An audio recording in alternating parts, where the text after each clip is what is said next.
नमस्कार मित्रों, मैं आचार्य धर्म शिक्षक सिद्धनाथ त्रिपाठी कुंडली दर्शन में आप लोगों के समक्ष एक नए रोचक विषय को लेकर उपस्थित हुआ हूँ। विषय है दुनिया का सर्वप्रथम पाणी ग्रहण संस्कार विवाह किसका हुआ था और विवाह कितने प्रकार का होता है तथा विवाह मंडप में लगने वाली वस्तुओं से क्या शिक्षा मिलती है। चलिए अपने मुख्य विषय पर चलते हैं। मित्रों, पाणी ग्रहण हस्तमिलाप संस्कार को आप और हम विवाह के नाम से जानते हैं, जिसका अर्थ है नए गृहस्थ जीवन में प्रवेश कर विशेष रूप से जीवन को चलाने के लिए भार को उठाने का ही नाम विवाह है। शास्त्रों में 8 प्रकार के विवाह का वर्णन आता है। ब्राह्म, देव, आर्ष, प्रजापत्य, असुर, गंधर्व, राक्षस और पिशाच। आजकल जयमाल का रिवाज चल पड़ा है, यह गांधर्व विवाह में आता है।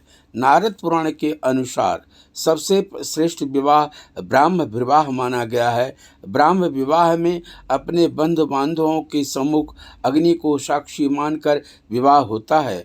ज्योतिष शास्त्र के अनुसार रात्रि में विवाह करना उत्तम माना गया है। रात्रि में चंद्रमा शीतलता प्रदान करता है। चंद्रमा मन को संचालित करता है, मन का वाहन है।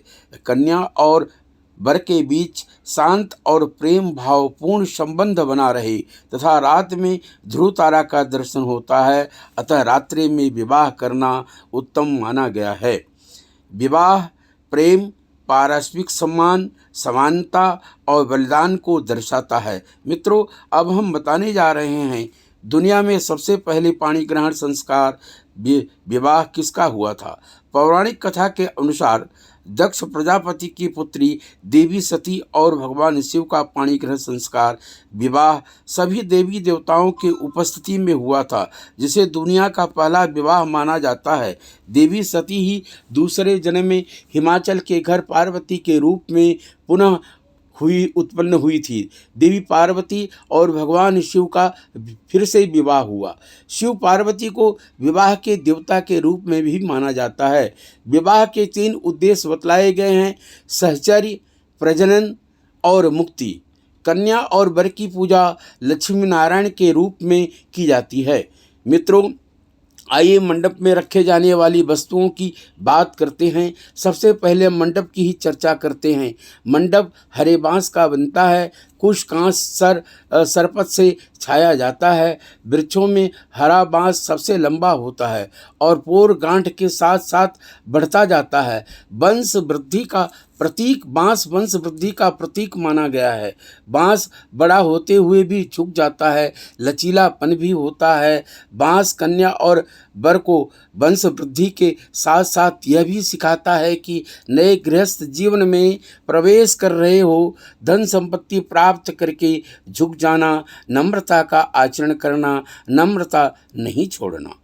कुशकाश से छाया जाता है। कुशकाश आकाशीय बिजली को रोकता है।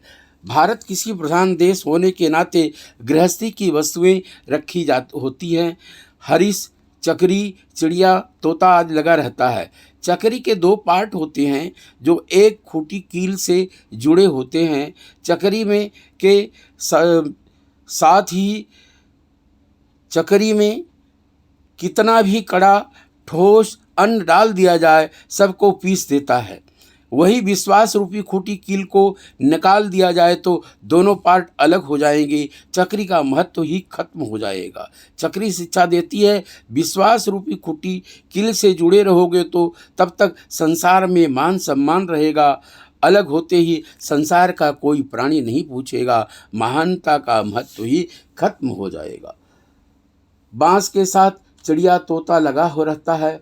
तोता मिर्चा खाता है फिर भी मीठा बोलता है। संसार में दोनों युगल जोड़ी कटु वचनों को सुनकर, कड़वाहट पीकर खाकर भी मीठी बोली बोलना। विवाह में लाजा होती धान के लावे खील का ही प्रयोग होता है। मटर, चना, मक्की के लावे का क्यों नहीं प्रयोग होता है। देखिए, धान को भूना जाता है, तपाया जाता है, चावल का छिलका भूसी साथ नहीं छोड़ता। धान से यह शिक्षा मिलती है कि दुख विपत्ति के कितने भी मूसल लगे, कितना ही क्यों न तपाए जाओ, फिर भी एक दूसरे का साथ न छोड़ो, धान के छिलके जैसे साथ पकड़े रहो। और धान से दूसरी शिक्षा मिलती है, छिलके के साथ चावल बीजा जाता है तभी पौधा बनता है, फिर उस पौधे को दूसरी जगह लगाया जाता है, फिर पौधा समृद्ध बनता है, फूलता है, फलता है। इसी प्रकार कन्या पितृकुल में उत्पन्न होकर बड़ी होकर पति घर में जाती है और गृहिणी कहलाती है। घर का संचालन करके वंश वृद्धि करती हुई गृह लक्ष्मी बन जाती है। मित्रों, ऐसे ही अलग अलग रोचक विषयों का सुनने के लिए वीडियो को लाइक करें, चैनल सब्सक्राइब करें। आपका बहुत बहुत धन्यवाद।